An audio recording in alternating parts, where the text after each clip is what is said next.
फणसाची भाजी म्हणजे माझा जीव की प्राण. कशीही बनवा मला ती चांगलीच लागते.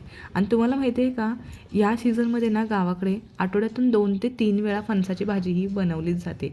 कारण प्रत्येकाच्या दारासमोर किंवा शेतात म्हणा फणसाचं झाड हे असतंच.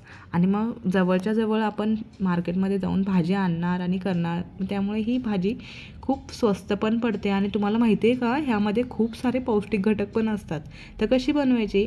तर फणस मी छान कापून घेतला, त्याची साल काढून ना कुकरला 3 शिट्या किंवा 4 शिट्या घ्यायचा, जसा आपला बारीक मोठा फणस आहे त्यावर. मग आता कढईमध्ये तेल टाकलं, जिरं मोहरी कढीपत्ता टाकला, बारीक चिरलेला कांदा टाकला. आता कांदा शिजतोय तोपर्यंत मी हे शिजलेले जे फणस आहे ना, त्याला असं मॅशरने थोडं मोठमोठंच मॅश करून घेतलं. कारण फणसाची भाजी आहे ना, जशी मोठी असेल ना तरच खायला खूप छान लागते. तर असं मोठमोठं मी ना थोडं कुस्करून घेतलं. आता आपला कांदा पण छान परतवून झाला होता. टोमॅटो टाकले, टोमॅटो पण छान परतवून घेतला. टोमॅटो लवकर सॉफ्ट व्हावा म्हणून त्यामध्ये थोडंसं मीठ टाकलं आणि परत परतवून घेतलं. आता यामध्ये आपल्याला लाल तिखट टाकायचं आहे. 2 चमचे लाल तिखट टाकलं, पाव चमचा हळद टाकलं आणि पाव चमचा गरम मसाला टाकला. आता मसाले छान तेलामध्ये विरघळावे म्हणून काय केलं, थोडंसं अर्धी वाटी पाणी टाकलं आणि पाण्यामध्ये छान मसाले शिजले जातात आणि एकसारखी चव येते.